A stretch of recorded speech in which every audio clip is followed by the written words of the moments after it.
Hello student, मैं उमेश पांडे आप सभी लोगों का एक बार फिर से अपने इस यूट्यूब चैनल जिसका नाम है यूबिन्स क्लासेस में स्वागत करता हूं। स्टूडेंट, आज के इस वीडियो में क्लास 10th बायोलॉजी के फर्स्ट चैप्टर का जो थर्ड पार्ट है जिसमें ट्रांसपोर्टेशन सिस्टम आप लोगों से पूछा जाता है, इसके बारे में आज एक्सप्लेनेशन किया गया है और बताया गया है किस प्रकार से ट्रांसपोर्टेशन सिस्टम ह्यूमन बींग्स में वर्क करता है और कैसे ये प्लांट में फंक्शन करता है। तो स्टूडेंट, बिना टाइम वेस्ट किए इस वीडियो को स्टार्ट करते हैं। इससे पहले अगर आपने ये चैनल सब्सक्राइब ना किया हो तो इसे सब्सक्राइब कर लें। लाइक, कमेंट और शेयर वीडियो देखने के बाद जरूर करें। हेलो स्टूडेंट, आज बात करेंगे ट्रांसपोर्टेशन सिस्टम की। तो ट्रांसपोर्टेशन होता क्या है थोड़ा सा समझ लेते हैं इसको लेके।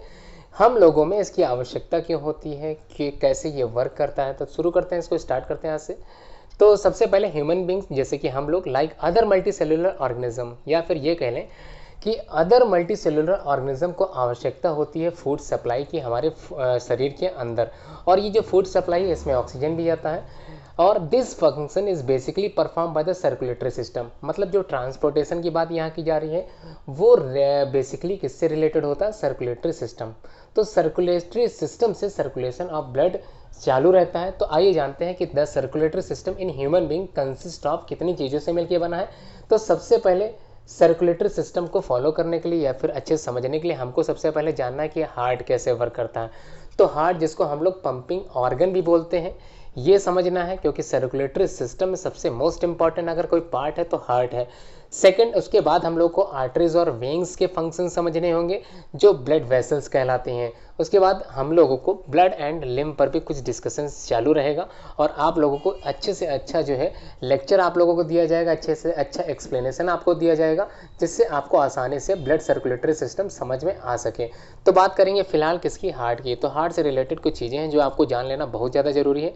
तो सबसे पहले एक ब्लड का जो फ्लो चार्ट होता है उसको समझ लेते हैं कि कैसे हमारे शरीर में ब्लड का फ्लो रेगुलर शेप में चल पाता है। तो सबसे पहले यहाँ सामने आपके दिखाई दे रहा होगा लंग्स।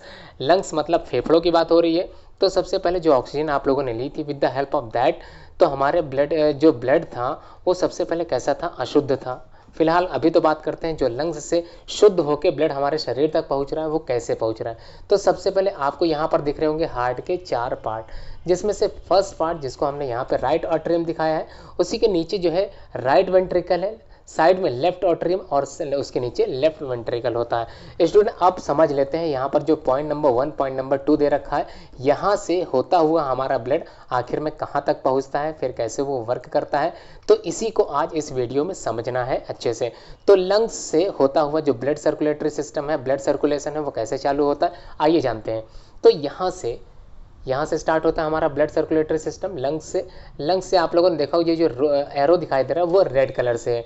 रेड का कलर इसलिए है क्योंकि ये जो रेड है ये बेसिकली बताता है कि जो ब्लड है वो हमारा कैसा है, ऑक्सीजनेटेड ब्लड है या फिर प्योर ब्लड कह सकते हैं आप लोग। तो ये प्योर ब्लड सबसे पहले पल्मोनरी वेन्स में चलता है। तो with the help of pulmonary vein इसमें जो ब्लड होता है उसको ऑक्सीजनेटेड ब्लड कहते हैं, या फिर ये कह सकते हैं यहाँ पर जो ब्लड है उसमें ऑक्सीजन घुली हुई है। अब ये ऑक्सीजन घुली हुई जो ब्लड थी वो हमारे शरीर के या फिर हमारे हार्ट के किस भाग में जाएगी, पॉइंट नंबर 2 लिखा हुआ है लेफ्ट ऑट्रियम में।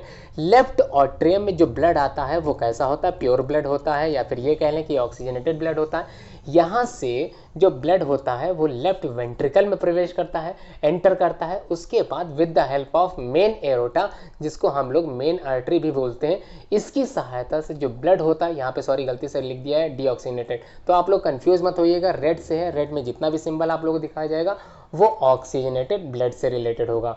तो मेन आर्टरी से ऑक्सीजनेटेड ब्लड हमारे शरीर के विभिन्न अंगों तक पहुंचता है।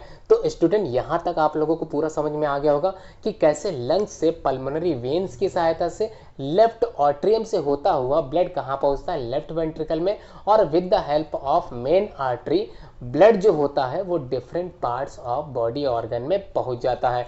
अब different parts of body organ से जो ब्लड होता है उसमें की जो ऑक्सीजन होती है वो कंज्यूम हो जाती है, एब्जॉर्ब कर ली जाती है, और डीऑक्सीजनेटेड ब्लड जो होती है वो with the help of main aorta कह सकते हैं, उसकी सहायता से वो जो ब्लड होता है वो कहाँ पहुँचता है, राइट ऑट्रियम में। With the help of right atrium से वो पहुँचता है राइट वेंट्रिकल में, और राइट वेंट्रिकल से पल्मोनरी आर्टरीज के द्वारा जो ब्लड होता है वापस लंग्स तक पहुंच जाता है।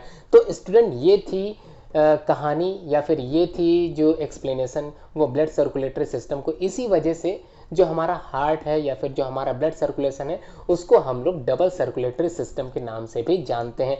इसलिए डबल सर्कुलेटरी सिस्टम नाम पड़ा क्योंकि जो हमारे शरीर में ब्लड है या फिर ब्लड का जो फ्लो है वो दो वेसल्स में घूमता है। दो तरह की ब्लड वेसल्स होती हैं, एक का नाम है आर्टरीज, दूसरे का नाम है वेन्स। तो आप लोगों ने क्लियर कर लिया। फिलहाल तो यहाँ पर दो एक्सेप्शनल आर्टरी और वेन्स का आया था जिसको मैं बता देता हूँ।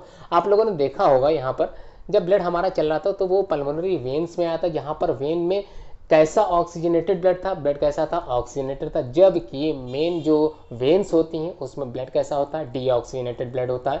जबकि एक एक्सेप्शन है यहाँ पर, पल्मोनरी वेन में ऑक्सीजनेटेड ब्लड होता है। और यहाँ पर दूसरा अपवाद ये है कि बेसिकली जो आर्टरीज होती हैं उनमें जो है ऑक्सीजनेटेड ब्लड होता है, लेकिन पल्मोनरी आर्टरी एक एक्सेप्शनल है जिसमें डीऑक्सीजनेटेड ब्लड होता है। तो स्टूडेंट ब्लड फ्लो चार्ट आप लोगों ने अच्छे से समझ लिया है। अब थोड़ा सा समझ लेते हैं कि डबल सर्कुलेटरी सिस्टम क्यों कहला रहा था। तो डायग्राम तो आप लोगों ने blood circulation in human beings exam में कई बार ये क्वेश्चन स्टूडेंट पूछा गया है, तो आप लोग ब्लड फ्लो का चार्ट आसानी से समझ गए होंगे। अब इसको बना भी लेंगे, आप प्रैक्टिस कीजिएगा। अब बात करेंगे जो आपने हार्ट समझा था उसकी प्रोसेस को थोड़ा सा समझ लेते हैं।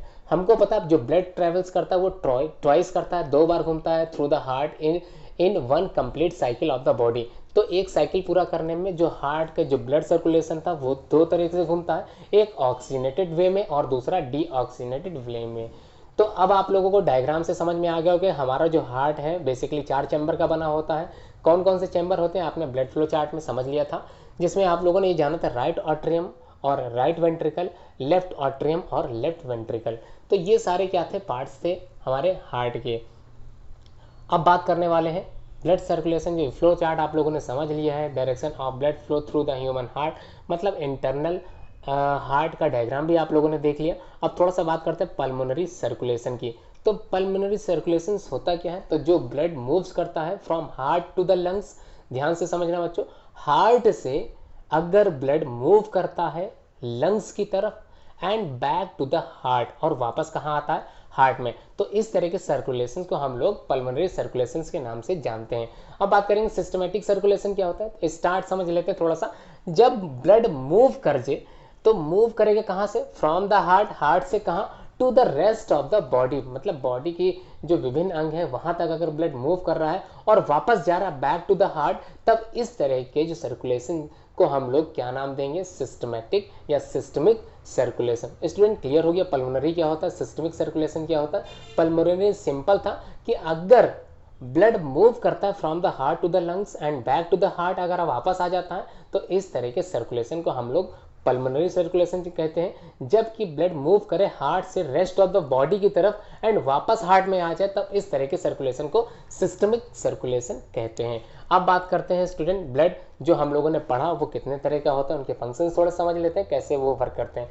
तो यहाँ पर बात कर रहे हैं अब फ्लड कनेक्टिव टिश्यू की। तो आप लोगों ने 9th क्लास में कई तरह के टिश्यूज़ के बारे में जानकारी इकट्ठा की होगी या जानकारी क्या आप लोगों ने पढ़ा होगा। तो ब्लड भी उसमें आप लोगों ने समझा होगा कि एक कनेक्टिव टिश्यू होता है। तो यहाँ पर बात करेंगे सॉलिड कंपोनेंट या फिर ब्लड कैप्सूल्स की, उसके बाद लिक्विड कंपोनेंट जो प्लाज्मा होते हैं। तो ब्लड बेसिकली कितने चीज़ों के बने होते हैं, 2 चीज़ों से मिलकर बने होते हैं, एक भाग जो प्लाज्मा होता है और दूसरा भाग ब्लड कैप्सूल्स होते हैं। तो कैप्सूल्स की स्पेलिंग ध्यान रखना बच्चों, कई लोग जो है कैप्सूल्स की स्पेलिंग गलत लिखते हैं। तो आप लोगों ने स्क्रीन पर कैप्सूल की स्पेलिंग देख ली होगी, इसको अच्छे से आप लोग समझ गए होंगे। लिखते समय इसका ध्यान रखेंगे कि ये स्पेलिंग कभी भी गलत ना हो पाए, क्योंकि एग्जामिनर बेसिकली नंबर आपके यहीं पे काट लेता है। तो फिलहाल अभी बात कर रहे थे ब्लड की। ब्लड कितनी चीज़ों से मिलकर बना है, 2 चीज़ों से मिलकर बना, एक तो प्लाज्मा और दूसरा क्या है, blood capsules. Blood capsules basically कितने तरह के होते हैं, 3 तरह के होते हैं, आरबीसी होता है, डब्ल्यूबीसी होता है एंड प्लेटलेट्स। तो समझ में आ गया, एक आरबीसी होता है, एक डब्ल्यूबीसी होता है और तीसरा क्या होता है, ब्लड प्लेटलेट्स। अब बात करेंगे प्लाज्मा। प्लाज्मा थोड़ा सा समझ लेते हैं कि प्लाज्मा कैसे बना था। तो सबसे पहले a yellow colour fluid contain 90% of water and 10% organic substance. तो 10% क्या होता है, ऑर्गेनिक सब्सटेंस होता है, और 90% वाटर होता है, किसमें, प्लाज्मा की बात कर रहे हैं। अब जो ऑर्गेनिक सब्सटेंस होते हैं उसमें लाइक क्या क्या होता है देख लेते हैं। प्रोटीन्स होते हैं, प्लाज्मा एल्बुमिन होते हैं, ग्लोबुलिन होते हैं, इनऑर्गेनिक सब्सटेंस में मिनरल आयंस होते हैं। तो ये सारी चीजें मिलकर ही प्लाज्मा का निर्माण करती हैं। तो प्लाज्मा समझ में आ गया। अब बात करते हैं आरबीसी की। तो जैसा कि नाम से ही लग रहा है, रेड ब्लड कार्पसेल्स किस कलर का होता होगा, रेड कलर का होता है। अगर ये रेड कलर का है तो जाहिर सी बात है इसमें ऑक्सीजनेटेड ब्लड घुली होती है, मतलब ये प्योर वे में होता है। अब बात करेंगे कैरीज रेस्पेक्ट गैस, मतलब क्या होता है, आरबीसी का जो मेन फंक्शन होता है वो गैसियस एक्सचेंजेस का होता है। इस या कह दें कि जो ऑक्सीजन हमारे शरीर में जाती है या फिर CO2 हमारे शरीर से बाहर निकलती है with the help of these blood corpuscles. तो इन्हीं ब्लड कार्पसेल्स से ही ये गैसियस एक्सचेंजेस हो पाते हैं। Content haemoglobin HB impart red colour to the blood, मतलब जो बेसिकली हमारे शरीर का जो लाल रंग होता है ये किसकी वजह से होता है, हीमोग्लोबिन की वजह से होता है।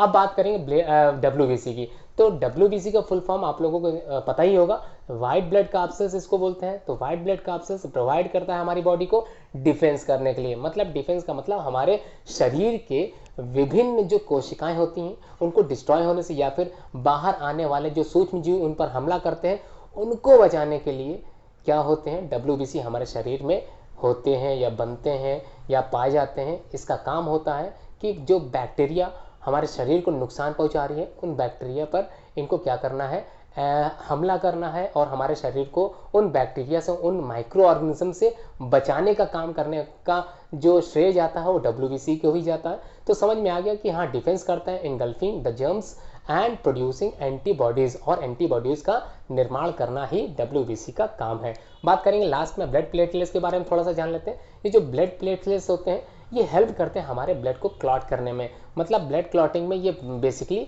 हमारी सहायता करते हैं। अगर कोई व्यक्ति है कहीं जीने से जा रहा है, गिर जाता है और ब्लड उसके शरीर से निकलने लगता है, तो एक समय ऐसा आता है कि धीरे धीरे उसके ब्लड से निकलना जो होता है वो धीरे हो जाता है, या फिर एक समय आने के बाद वो ब्लड निकलना बंद हो जाता है। तो ब्लड निकलना बंद क्यों हो जाता है, क्योंकि हमारे शरीर में कई तरह के जो प्लेटलेट्स है वो इस तरह का वर्क करते हैं कि हमारे शरीर से ज़्यादा ज़्यादा खून बाहर न निकल सके। तो अब समझ में आ गया कि कैसे वर्क कर रहा था। अब बात करते हैं थोड़ा सा लिम्फ समझ लेते हैं। लिम्फ्स क्या होते हैं, तो लिम्फ येलोइश फ्लूइड होते हैं, escapes from the body capillaries into the intercellular spaces, contain less protein that blood. मतलब ब्लड और लिम्फ में चीज़ समझने के लिए सबसे इंपॉर्टेंट क्या है कि जो लिम्फ होता है वो बेसिकली येलोइश कलर का होता है। फ्रॉम द ब्लड कैपिलरीज, ये भी एक कैपिलरीज की तरह घूमता है, इनटू द इंटरसेल्युलर स्पेसेस में। कंटेन करता है लेस प्रोटीन, मतलब इसमें प्रोटीन पाई जाती है लेकिन कम प्रोटीन पाई जाती है। Blood flow from the tissue to the heart, मतलब कहाँ से कहाँ तक जाता है, टिश्यू से हार्ट तक पहुँचता है। Exciting the transportation and destroying germs, मतलब डिस्ट्रॉइंग करता है किस चीज़ को, जर्म्स को, या फिर ये कर लें सिंपल माइक्रो ऑर्गेनिज्म को डिस्ट्रॉय करने के लिए हमारे शरीर में लिम्फोटिक सिस्टम या फिर लिम्फ सिस्टम पाया जाता है। तो स्टूडेंट समझ में आ गया होगा। अब बात करेंगे जो दो तरह की आप लोगों ने ब्लड वेसल्स पढ़ी थी उसको थोड़ा सा और क्लियरली समझ लेते हैं। तो सबसे पहले आर्टरीज, जिसको मैंने समझाया था कि बेसिकली ये कैसे होते हैं, रेड कलर के होते हैं, या फिर ये कह लेते हैं कि इसमें जो ब्लड होता है वो रेड कलर का होता है। तो आइए थोड़ा सा समझ लेते हैं कि जो बेसिकली आर्टरीज होते हैं कैरी करते हैं किस चीज़ को कैरी करते हैं, ऑक्सीजनेटेड ब्लड। अगर ऑक्सीजन घुली है ब्लड में तो ब्लड का कलर कैसा होगा स्टूडेंट, रेड कलर का होगा। तो हम ये कह सकते हैं कि ये हमारे शरीर में heart to the body parts except pulmonary artery. यहाँ पे पल्मोनरी आर्टरी को एक्सेप्शन में क्यों दिखाया गया, क्योंकि जब आप लोगों ने ब्लड सर्कुलेशन का डायग्राम समझा था, फ्लो चार्ट समझा था, तो उसमें आप लोगों ने देखा था कि पल्मोनरी आर्टरीज में डीऑक्सीजनेटेड ब्लड होता है। तो ये एक तरह का एक्सेप्शन हो गया आर्टरीज में।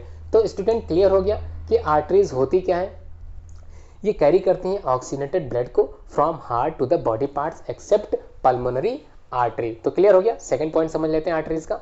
ऑल्सो कॉल्ड डिस्ट्रीब्यूटिंग वेसल्स, मतलब डिस्ट्रीब्यूट करने के लिए जो वेसल्स जानी जाती हैं उनका नाम है आर्टरीज। तो आर्टरीज समझ में आ गया। रेड कलर क्यों होता है, क्योंकि इसमें जो इस वेसल्स में जो ब्लड होता है वो ऑक्सीजनेटेड होता है।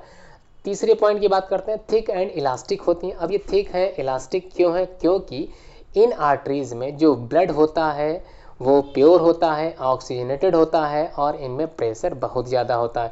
प्रेशर ज़्यादा होने की वजह से इनकी जो वॉल होती है वो थिक होती है और इलास्टिक होती है। तो स्टूडेंट ये क्लियर हो गया। और डीप स्टेटेड होते हैं, डीप स्टेटेड होते हैं क्यों होते हैं, इसका रीज़न क्या है, तो आइए समझ लेते हैं। इसका रीज़न सिंपल सा है कि जब हार्ट पंप करता है एज अ पंपिंग मशीन के द्वारा।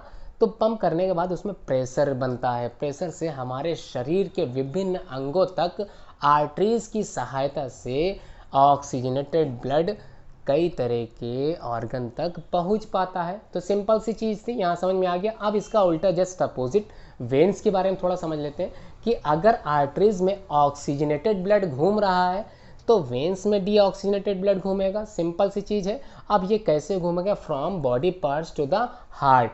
एक्सेप्ट की बात करी जाती है, एक्सेप्शन की बात अगर की जाए तो पल्मोनरी वेन इसका एक एक्सेप्शन है, क्योंकि पल्मोनरी वेन में ऑक्सीजनेटेड ब्लड होती है जबकि बेसिकली वेन्स में डीऑक्सीजनेटेड ब्लड पाई जाती है। तो क्लियर हो गया स्टूडेंट। अब बात करते हैं पॉइंट नंबर 2 की। पॉइंट नंबर 2 में कहा है इसे हम लोग कलेक्टिंग वेसल्स के नाम से भी जानते हैं। मतलब कलेक्शन करने का काम जो होता है बेसिकली वेन्स ही करते हैं, जबकि डिस्ट्रीब्यूशन के लिए हम लोग आर्टरीज को जानते हैं।